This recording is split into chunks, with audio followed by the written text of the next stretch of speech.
Hello and welcome to the Brand Odyssey podcast with me, Kylie Hannaford. And me, Miranda Alatum. And today we have a bonus episode for you with Tony Ibbotson from The Creative Method. So me and Kylie are going to unpack all things chicken with Tony and get to the bottom of how he created such a great new brand for Red Rooster, the Australian icon of fast food. So let's dive in.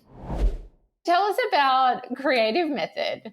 When did you start it? What made you start it? Good question. Really good question. So I was working for a company called Designworks Enterprise IG. So a big WPP company, Enterprise IG, was buying Designworks. It was originally New Zealand based, and I was working for them here in Sydney, and I had two major clients, Diageo and Unilever.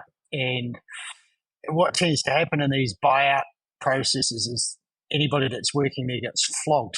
And so I was working my ass off literally from 8 till probably 9, 4 or 5 nights a week. I went to the boss and I said, look, I'm doing all this time on all these clients. Give me a pay rise. And he said, no. I said, all right, I'm working all this time on all these clients. Give me a staff member that, my title was design director and I wasn't directing anyone but myself.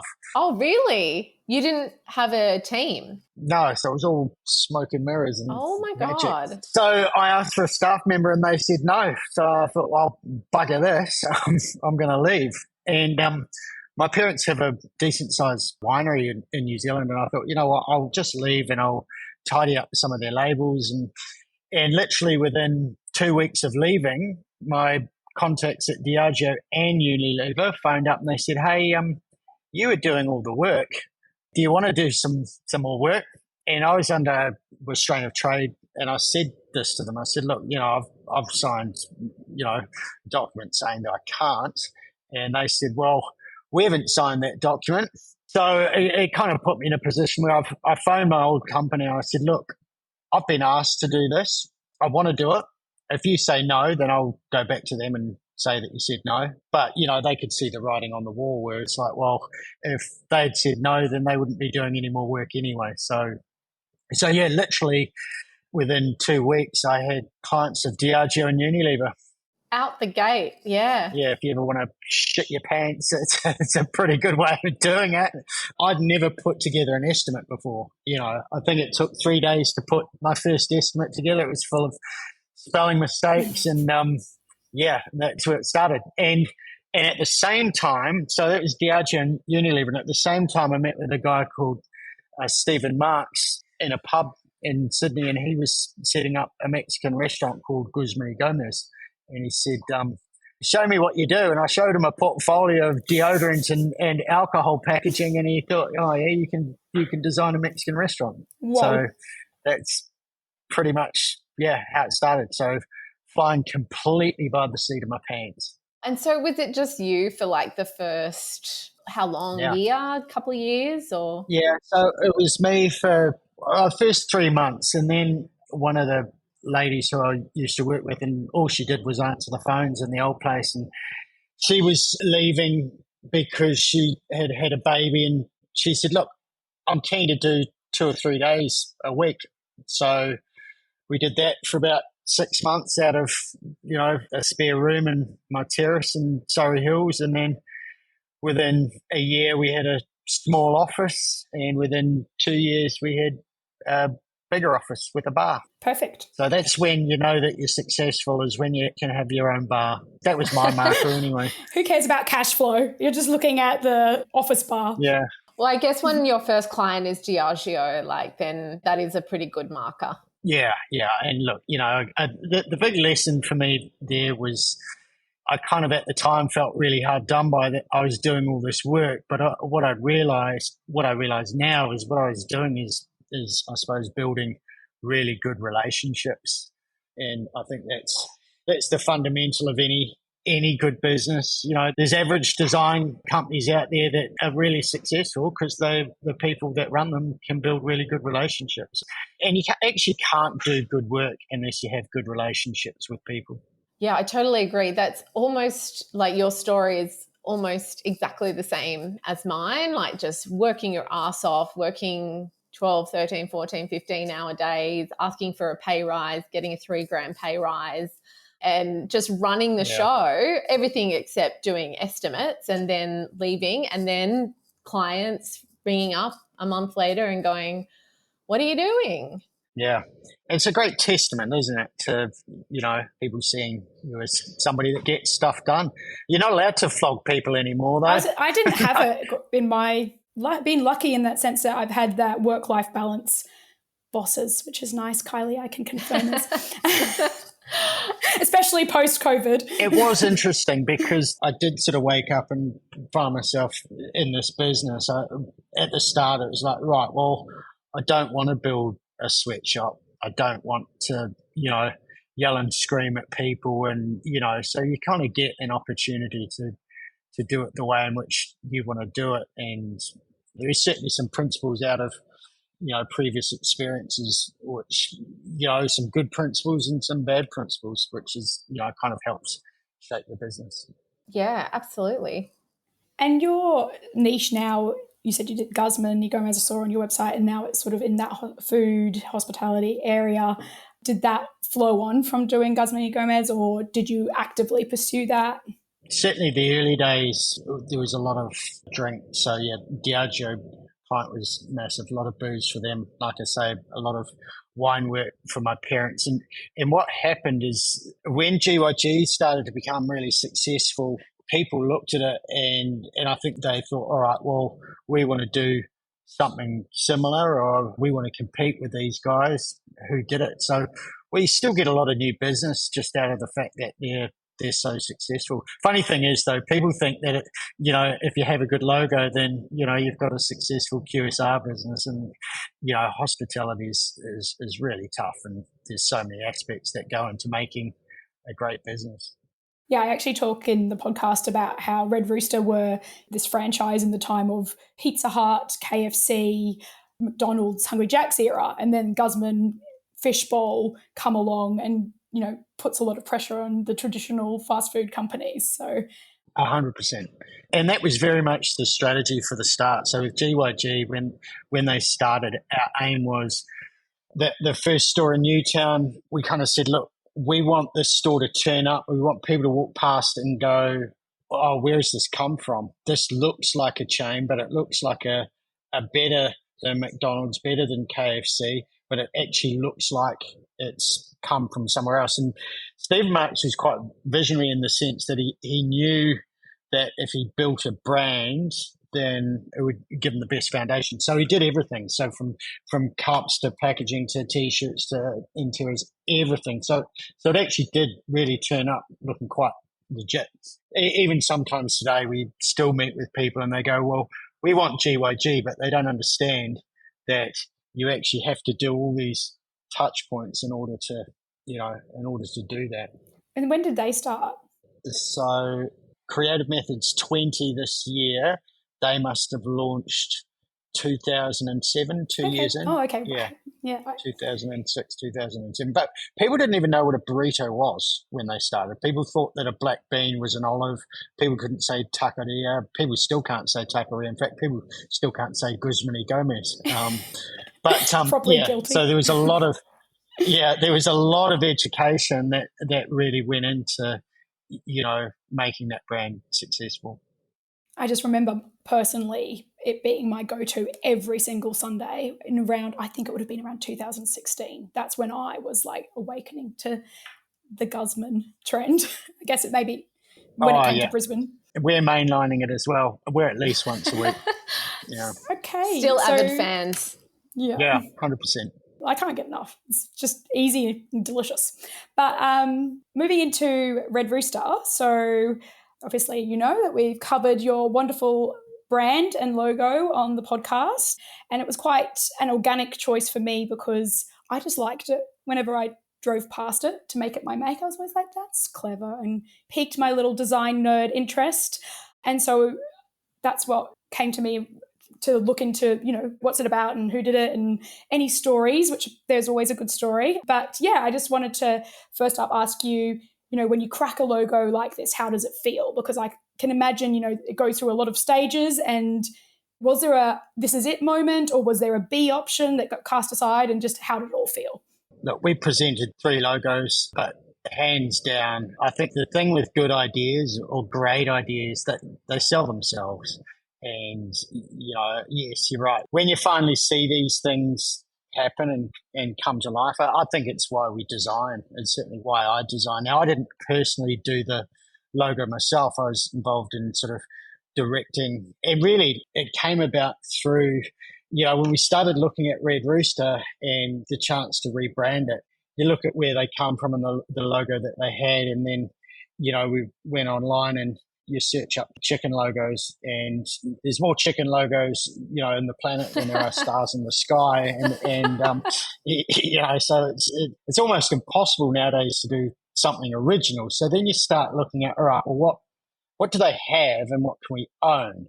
And we sort of started thinking about, well, McDonald's is renowned for its M, its golden arches. And, they'd say it's got some sort of meaning to it, but I don't know what it is. But so then we kind of thought, all right, well, what Red Rooster has that nobody else has is firstly the double R. And when we do logos, we're always looking at negative space and always thinking, is there some way of taking a font or modifying a font to get something in a negative space or to add to it so that, that you're building an idea. And so, in terms of progression, it's like, right, we've got a double R. Let's play around with the double R, looking at different fonts, looking at different ways and combinations that can go together. And as soon as there was a bit of an aha moment, as soon as we flipped one, because then that's kind of when, and it was really raw at that stage, but that's kind of when we kind of saw, hey, you know what? There's something in there. And then we had to remove the little indent in the bottom of the R's and pretty much redraw the letters and placing the I's in the right place. So the aha moment wasn't when it was finalized. It was, pretty much came and flipping it. It's like, hey, there's something wonderful here. And again, I think it's why we do things. I think anybody can make something look good. I think the challenge is, how do you do it with an idea? The funny thing is with that logo, a lot of people still haven't seen the bird. It comes up for a little bit of criticism. Some people think it's a penguin. But, I saw that on Reddit. We don't want to get too David Attenborough on it. It's a chook. It's a chook. Yeah, so actually presenting it was really easy, because it was like, well, you know what, this is a no-brainer. And you can actually see people's facial expressions change when they see it. And I suppose a good logo is something that's timeless, something that's really simple, and something that's, I suppose, unique and ownable. And I think like giving someone the opportunity to get the joke, for want of a better word, but to get it, to have their own aha moment with it and be like, I see the chicken. 100%. Like, it gives people that experience, and then they're connected to it, and then that's that. And the great thing is that those that see it quite often will then say to their friends, have you seen it? Right? And so it actually becomes just a wonderful way of people promoting the brand. I mean, Red Rooster hadn't done any branding of note for years. And when we met up with the CEO, he said, look, we basically got 2 years, otherwise this brand's dead. So there was a bit of pressure there, and they did introduce fried chicken, which, coming from New Zealand and off a diet of KFC every Friday and Saturday night after the pub, I was a big fan of. I think you can get fried chicken in anywhere. It's a good thing. I just sampled some on Tuesday night, actually. Oh, did you? Just had my first Red Rooster fried chicken experience and potato and gravy, which it's good, eh? It's good. good. Drink that out of a straw. It is really good. And I think that's the thing. Like, the best food brands out there, their food is their asset, right? And so, like, you can taste a piece of KFC and it's KFC. You can taste the potato gravy or the chips. And even GYG, you can taste a GYG burrito and know it's GYG. A Porto's the same. Yeah, that's a really good point. I never thought about the fact that there's such a brand to their actual food products as well, and this consistent taste that belongs to them. And the other thing with Red Rooster is we knew through research that they hadn't done anything for ages, but people had a real nostalgic love for the brand. Australians just had these wonderful memories of Red Rooster growing up. In fact, funny story, I met my wife, who's Australian, in Istanbul, right? And she tricked me into coming and living in Sydney. But the first thing that we did when we got to Sydney, she said, "You've got to try this." And we went to Red Rooster and she got me a fried pineapple ring. And I'm going, what is this shit? But, it was like, this is like the most Aussie thing you could possibly do or eat. So I was kind of familiar with it as a brand, and they had, like I say, they hadn't done anything for ages, but people wanted to love it. So our job as designers and building the brand was like, how can we get people to fall in love with it again? And it starts with the food. They knew that they had to improve the food, and they've done that. And then, the brand is kind of like the piece on top. One thing I sort of noticed through researching it is there was kind of the original logo, which I think has a lot of, memorable aspects and it's quite unique. And then they took away the rooster, then they brought the Love Heart Rooster. And funnily enough, the people that I've spoken to, including myself, don't remember that one at all. So I guess sort of it seemed to me that it's sort of done this sort of reverse bell curve. And now you've managed to embed character without going back to the original. Was there a temptation to sort of do a brand refresh, knowing more refresh than, you've positioned it in a different way, knowing that people have that nostalgia element and sometimes with brands find it really hard when they take a new direction visually? Yeah, and it's a good question, and certainly one of the routes that we looked at was more evolutionary rather than revolutionary, and then to help kind of do that, so we created the Red Rooster pattern where we took part of the plumage from the old original 1970s rooster and then made a double R sort of plumage pattern out of it. So there's a nod to the past. And interestingly, our recommendation when we presented the new logo, the Red Rooster font was quite different, but they were nervous about changing it so drastically so that the font that they had stayed the same. And then it's just, the new logo, which I don't think from a design sense exactly marry up, but that's for anorak designers to debate. Most people don't give a shit. Yeah, so true. I mean, I quite like the typeface. Like, I've never thought as my designer lens, I've never thought the logo and the font don't work together for some reason. I think maybe it's nice that it kept that legacy item if something's going to change, and then keep that original.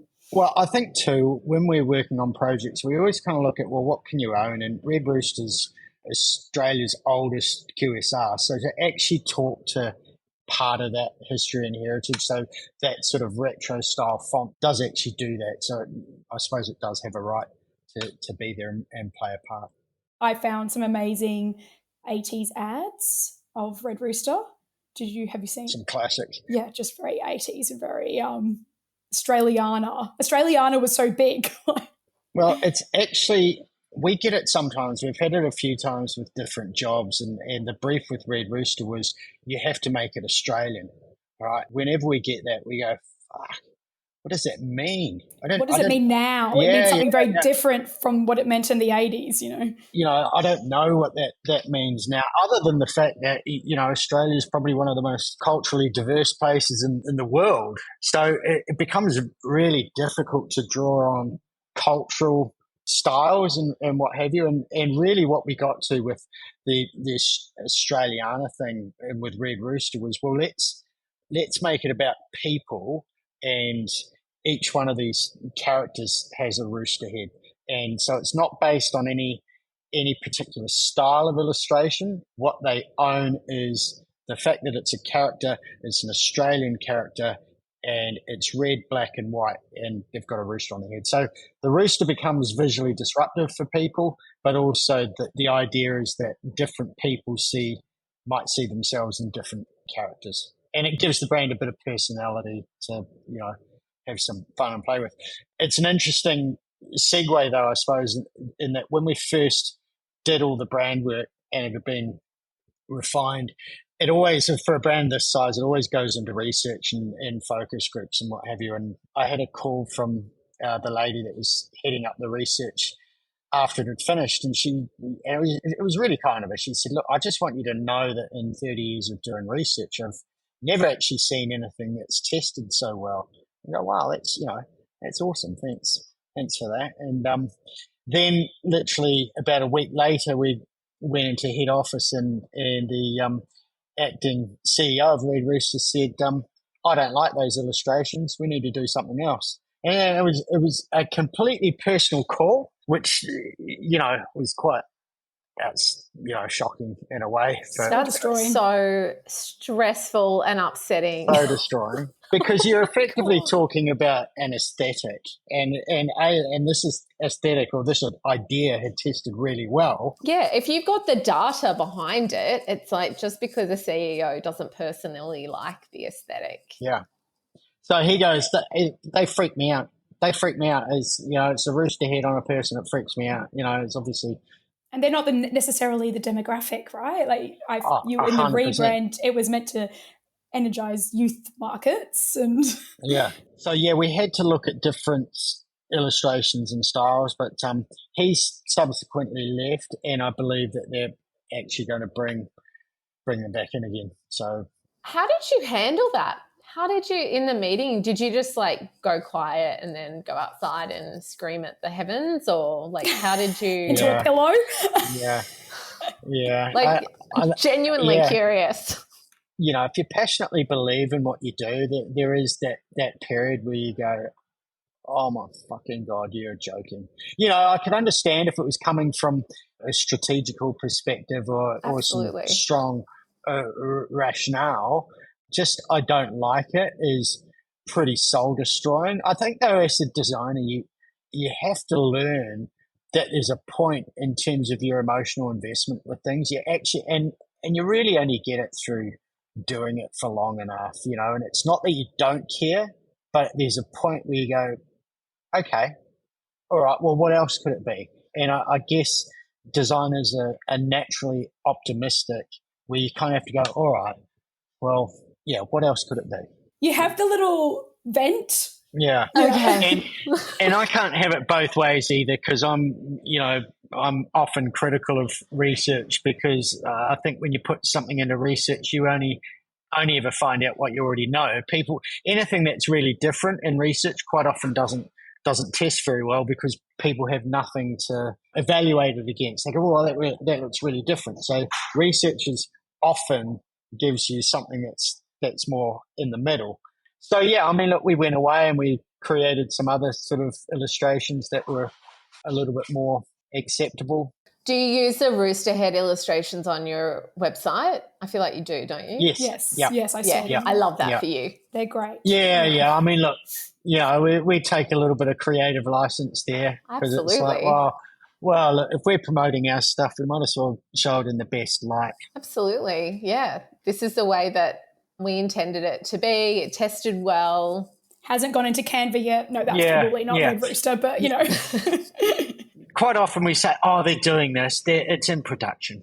Yeah, it's in production. Exactly. It's just taking a long time to print for some reason. Were you involved in the advertising campaign direction as well with I think it was like a sort of Vice magazine-esque photo shoot? Yeah, no. So we set some structures for the ads, but we don't get involved in above the line sort of stuff. I think they could push it even harder. I mean, I love what KFC did, where they kind of went from, having pictures of families outside sharing buckets of chicken to shut up and take my money, that I don't care. I mean, I think that's genius, because it's actually, about giving people permission to do it. And I really think actually Red Rooster has just as much license to play and push in that space as well, especially being Australian. I think, so I think they could go harder. Yeah, I was looking on all the merch and their collabs and their chicken candles and the swimsuits and budgie smuggle. Everything's very cool now. They've definitely achieved that youth sort of cultural relevance. Relevance. Yeah, that retro style and that kitschy sort of style, it can be quite hit and miss. But I think, again, what it illustrates is that people wanted to love Red Rooster, but they hadn't been given the permission to do so. And people love a comeback story as well. It's kind of a bit of an ultimate comeback story, really, because it was literally, almost dead and buried. So yeah, it's quite a lot of pressure to get we've got 2 years and then it's like we're done, and it worked. Like it's got quantifiable results. Yeah, it's worked really well. But again, they've addressed their food, they've looked at the food. Next on the list is the stores. I think some of their stores do need a little bit of work. It's one thing to have a nice logo and some nice packaging, but if the stores and the experience don't reflect that, then a lot of that hard work can be lost. So that's next on the radar for them. I was just thinking as well, it's funny because they were the roast chicken instead of the fried chicken. There could have been a temptation to move more into a healthy, like we're healthier than KFC. But yeah, I just love that fried chicken wins. And I think too, when you broke it down, and again, I think strategically that they had, I think 250, 300 odd locations, and nobody with that footprint was taking on KFC. So KFC kind of had a free swing. So strategically, it was actually a really smart move. And, so the fact that they have good fried chicken and they have all those locations, really all they needed to do is get people to taste it and make it look better. And then I guess it all flows on from there. But, they were lucky because, again, they had quite a good footprint. So Ashley Hughes, the marketing director who came on, he was from KFC. So, he's obviously, there's some similarities, I guess, in how he visions these brands. Like, did he have a big influence? Is he quite a creative guy? I've got a really good relationship with Ash. In fact, on our website, he gave us a wonderful quote, which was, when he said to his colleagues that he was leaving KFC to go to Red Rooster, people are going, mate, this is career suicide. This is career suicide. What are you doing? What are you doing? This is crazy. KFC had big budgets and, everybody loves them. And now you're going to, it's like, polished dog shit. So he knew that it was a big challenge. And I think that was also part of what, drew him to it. It's like, if you're a marketeer and if you can turn around a brand like that, then that's, I'd say there's nothing more rewarding, So we work really closely with Ash. When we do these projects, we literally cover our walls with inspiration and thoughts and what have you. And like I say, the logo really sold itself. And then even the different illustrations of the roosters sold themselves as well, because it was so different for the space. It was something that KFC or Macca's or any of those guys couldn't do, and it was Australian. So I think great ideas are much easier to sell. But Ash is great. It's actually a lot of credit needs to go to him for having the bravery having the balls to do it, really, and I think also letting us do what we do. Yeah, I think, like you said, it's such a big challenge that you guys had, and for it to actually succeed and know that it worked must be such a good feeling. Yeah. And I think, as designers, some designers can, I don't know, disappear up their own backsides where what do they say? Being a famous designer is like being a famous dentist. Yeah. I haven't heard that. I was going to say chef, but it's a dentist, isn't it? Yeah. Yeah. I think some people get a little bit lost in their own importance. And I always sort of say that, whatever we do has to sell and it has to work. Has to do its job. Yeah. And if you can get something that's creative and unique, that also sells, then that's kind of, that's the sweet spot. And it's hard to do, but, if you're passionate and you work your ass off, sometimes magic happens. And would you say this brand and logos in sort of your top 3 produced by Creative Method or that you've worked on, or is there so many you couldn't, all my children are equal?